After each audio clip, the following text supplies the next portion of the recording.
Hello, Marky Dragon, also known as Marcus Eikenberry in real life, and this is the best of the live shows. Hello, Jake. Are you there? I don't hear a single thing from you. Are you muted? Oh, sorry. I was muted. There we go. There we go. Jake, is it just audio or do you have video? There you go. Okay. All right. So, It'll be a bit laggy.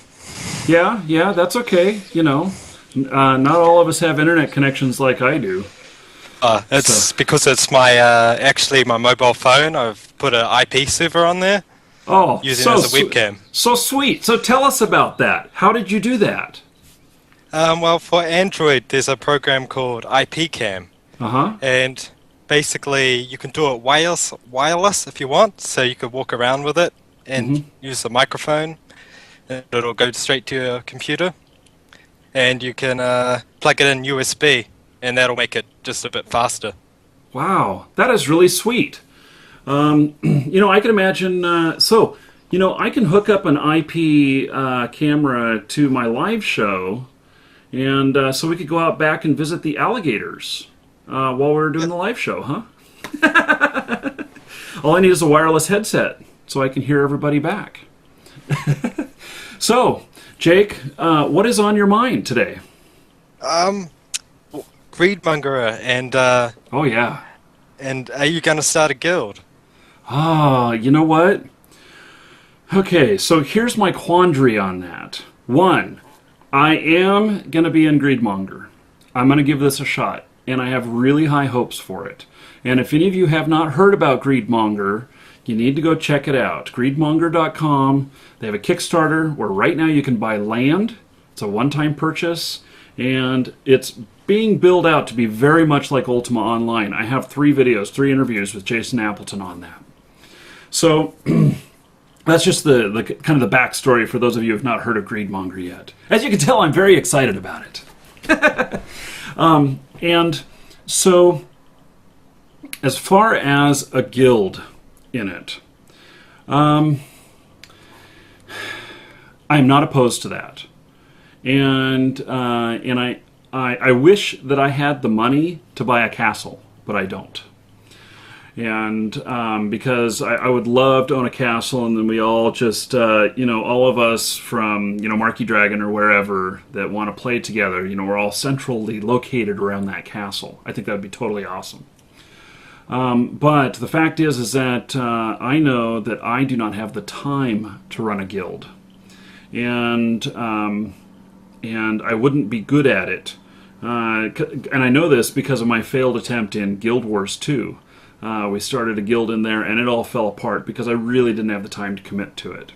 So it would take a lot of help from someone like you, Jake, or other players that don't mind doing, I guess, what I'd call the administrative part of the guild and everything. So, yeah. What is your idea for that? For a guild, well, I've been a guild leader before, but I've given it up to someone else just because I had a job at the time and I just didn't have the time for it. Yeah, and I hear you. Demoted myself to officer. Yeah. I would not be opposed to giving a blessing to a guild that was named after us or something like that, and all of us in common work together, or it can be called whatever. It doesn't have to be called nothing. And I would be happy to be a part of this guild of fans of the show, fans of the game, players of the game, and everything. I think that would be pretty cool, and I'd be totally on board for that. So. Somebody who has a lot of experience with that can prove that they could run that well can get my blessing on that. So, yeah. So, Jake, tell me about what is that game console that's on your shelf back there? That white. Can you hear me? Yeah. That's just a PlayStation. Oh, it's an old PlayStation. Okay. Yeah. Yeah. It's got a screen attached onto it. Fold it up. Oh yeah. Huh. Cool. Cool. So it makes it portable. And I can see that you've done some World of Warcraft. Yep. And Guild Wars 2 as well. yeah. And is that game up there a gun? Yeah, that was an awful game. It looks like an awful box. Yeah. So Yeah. you know your office there is looking a bit like mine. You know. Not as many games, but Yeah, Yeah. And I think that though when it gets really hot, that you can open up that garage door. yeah, exactly. I don't want to expose my computer to the street though, so Yeah, yeah. I've actually unplugged it to make sure no one can open it. With accidentally do that. Yeah. Yeah, Yep. So yeah, next you come home, your garage door is open and it's cleaned out. yeah, that's what I want to avoid. Yeah. Especially since I'm going to start a company from in here, so I don't want all my stock stolen. Right. Right. So Jake, if we got a guild going, would you be a member of it? Yeah, for sure. Okay. I don't think my guild members from other games would be interested in Greedmonger. I've talked to them about it. They don't seem too interested, so I have to find another guild for Greedmonger. Let's talk about your impressions of Greedmonger. Can I ask you a couple questions about it? Sure. Okay. First question: what do you think of the name for the game? I don't like it, if I was to be honest. I think they should change it. Yeah. Do you think we should start a petition for them to change it? It's actually a forum post. They had another name, but the other name wasn't too good either. I didn't like it. So I did reply to the post. Oh goodness. Maybe we should just all call it GM. You know, and then everybody will think it's Game Master. Yeah. Guildmaster. Guildmaster, yeah. And so now, what about the game attracts you? Crafting and non-instant housing. Ever since I heard about Ultima, I thought, man, that would be awesome to have in an MMO. That would give you a true sense of community. And I spent ages in the Elder Scrolls games just decorating my house and putting stuff in there, stacks of eggs to the roof and stuff like that. I'd love to be able to do that in an MMO. Yeah, I can tell you that in Ultima Online we had these communities, and so I had a house in one area, and I knew all my neighbors and stuff. I had met all of them. You would see them. You'd be in your house working on something, and you would see them log in their house, and you'd see them working on something, and you'd go and stand at their door. You couldn't knock on their door, but you'd go stand at their door, and they'd come out and talk to you and everything. And so you'd get to know everybody and stuff. And then I had a shop and everything, and that was at another location. It was at a crossroads, and we did all kinds of transactions there, and people from all over the place came, and we would just sit there and bullshit for hours. And it was all text above your head. There was no voice or anything. And I think that their idea, though, of text above the head is really good, in a sense of where they talk about not doing global chat. But what I really think it should be is that it should be text or audio. All of us can hear in the game, and so the other people within your proximity that you say, okay, within visual range, that anyone who's within visual range that says something, that I can automatically hear it. Or maybe you can extend that out a little bit further so that one whole screen beyond your visual range, if someone is talking out there, maybe you hear a little bit of mumbling. Maybe it's quieter, and so you can hear that somebody's talking, but you can't quite understand what they're saying. But you could know which direction it's coming from, and you could walk over there and talk to them. Yeah, I agree. and I think EverQuest 2 did something similar to that, except for it alters your voice according to which race your character is. Mm-hmm. I haven't played EverQuest 2 recently, so I don't really know how that works. I haven't either, but I can tell you that there's this company called Vivox, and they make the voice software for games like World of Tanks and everything, and it works really well. And they do have this voice changing stuff, and it's I actually have a copy of the application that does that.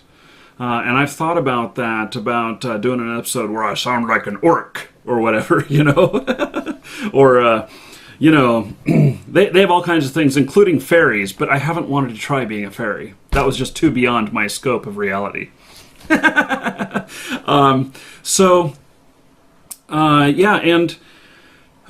see, so crafting, the non-instance housing, and what about the graphics?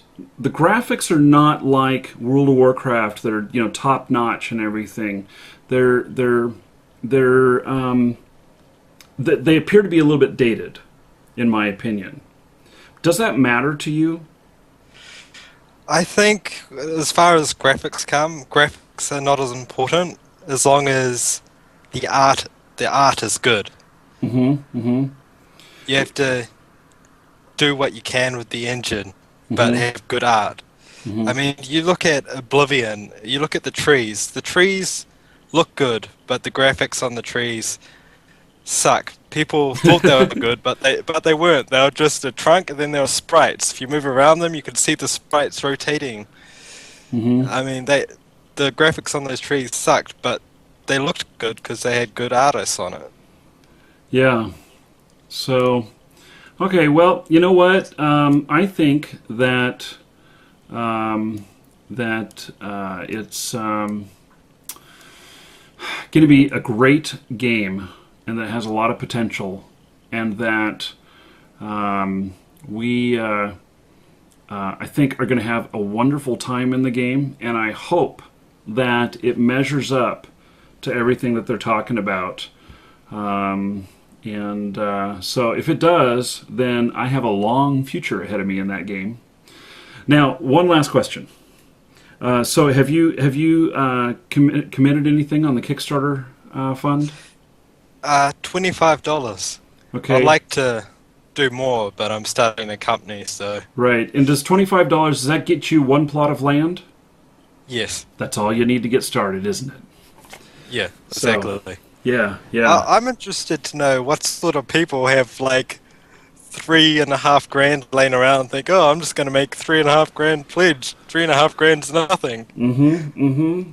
I should get Sly Jesse on the line here, because he told me that he did $300 for it, and I'm like going, man, I'd love to do that, because that's like 16 plots of land or something like that. But I don't have an extra $300 to throw at something like that. And $3,000. Oh my God. I would love to do that, and I think that those people who are speculating and buying that much land, that if this game really gets popular, they can sell off part of that, and they will more than make back their money and still have land left over. But I don't have that kind of money to take a chance on it. So, yeah. Anyway, Jake, thank you very much for your call. I've enjoyed talking with you about Greedmonger, and I figure that we're going to have some sort of group at least with Greedmonger, and I will, if I figure that out, I'll do a video on that. The game, I think, is not due to release until April. And so I think that's just the beta. Oh, that's just the beta. Huh. Well, I think so. Or the alpha or something. Yeah, well, when it gets closer, we'll figure it out. Whenever they're starting to do land assignments, then that is probably the time when we'll want to figure all that out, so that if we're going to work together as a group, that our homes are near each other. Yeah. And so we need to strategize the best place where we could make the most money, like. Yeah, and what? And I think that every single person who's playing the game is thinking the same thing. Somebody has to lose. I think they're going to have to do some sort of lottery for placement in order to make it fair. There'll be some plots of land that will only fit in certain areas, like the really big plots will only fit in certain areas, and so those are going to need to go in those kind of areas, and they probably may have infrastructure of roads going through already. But that is something that's important to me. I'd love to be at a crossroads, or at least on a road. I don't want to be out in the middle of the forest with my little shop and nobody knows where I'm at, or you know, on an island where there's only 2 other houses or something like that. That's not going to work very well if I'm going to be doing a shop. So I reckon between the PvP zone and another zone on either side, because then there'll be people trying to escape, go to the shop to get something, and back into the PvP zone. Or maybe you should just be right inside the PvP zone. You know, because the Reds won't have to leave the PvP zone then. So, and you can sell to them at a higher price because, you know, well, anyway, that's a whole nother episode. Okay, Jake, thanks for the call. I really appreciate it, and I look forward to seeing you in Greedmonger. Forward to seeing you, Marcus. Okay, take care. Alrighty. Okay, well, that was fun. I can't wait to get into that game. I think that's going to be just great. Greedmonger.com. So, yeah, going to be awesome. I want to see you there. Now that you've made it this far, can I interest you in another video? You know, in the upper left, I talk about the future of translation. You remember Star Trek? You remember, I mean, of course you remember Star Trek. You know what it is. The communicator badges? You know, I think that those are going to become reality in the next 10 years. You know, we won't have necessarily starships that we're communicating with, but it will do the translations, like was shown in the TV series. So I'm looking forward to that, and that's my prediction. I'm talking about it there. So in the upper right, what the fast? You know, this is an older video. Look at that, I have hair. And in that video, I actually show how what the fast works and why it is so good for anyone who is playing like a Twitch-based game that has any lag, or even not a Twitch-based game but you have extreme lag. This can help because it actually makes a more direct route for you to get to the game server, thus reducing lag. And I explain how it works there, and in that video also has a link on how to get it, and they now offer 30 days free trial. So you might want to check that out if you have any lag issues. You know, in the lower right, I have a little War Z action there. It's in the dark. That one is kind of hard to see, but you know what? That is when it's most tense. So if you like War Z stuff, check it out. That'll link to my playlist. And then in the lower left, you know, I get all kinds of people who ask me all kinds of entrepreneurial questions. And that one talks about a teenager who's looking to start out. You know, does he do school? Does he complete school? Does he start working on a job right away? Does he start with making a new company right away? And I try and go through telling about how I got started and what things I would change, and maybe how he can do it better. So, thanks for watching. Enjoy this music on the way out. I'm Marky Dragon. Take care.